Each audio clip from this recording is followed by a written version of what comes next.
Jamnagar airport પર છેલ્લા કેટલાક વર્ષોમાં ઝડપી વિકાસ સાથે પ્રદેશના મહત્વપૂર્ણ એવિએશન હબ તરીકે ઉભર્યું છે. છેલ્લા 12 વર્ષમાં મુસાફરોની સંખ્યામાં 300% વધારો નોંધાયો છે, જ્યારે વર્ષ 2025-26 દરમિયાન વાર્ષિક 2 લાખથી વધુ મુસાફરોની અવરજવર થઈ છે.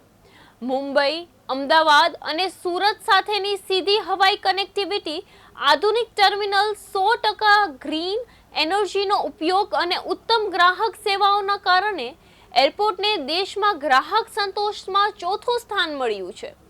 દ્વારકા, સોમનાથ જેવા પ્રવાસન કેન્દ્રો માટે મુખ્ય પ્રવેશ દ્વાર બની ચૂકેલું જામનગર એરપોર્ટ હવે પ્રદેશના આર્થિક, પ્રવાસન અને વૈશ્વિક વિકાસનું સશક્ત કેન્દ્ર બની રહ્યું છે.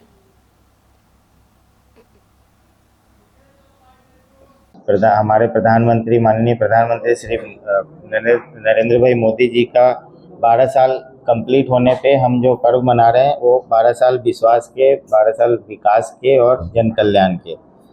उस उपलक्ष्य में मिनिस्ट्री ऑफ सिविल एविएशन ने हमें निर्देश दिया है कि 15 जून 2026 को हम यात्री सुविधा दिवस मनाएं। उस यात्री सुविधा दिवस के उपलक्ष्य में हमने यहाँ पे सारे अराइविंग पैसेंजर्स को तिलक लगा के स्वागत करने का प्रोग्राम रखा है और उनको फॉक डांस से स्वागत करने का प्रोग्राम रखा है। उसके अलावा हम मॉर्निंग 10:30 को वंदे मातरम सॉन्ग का कार्यक्रम रखे हैं। उसके अलावा free health checkup for airport staff as well as passenger के लिए रखा गया है।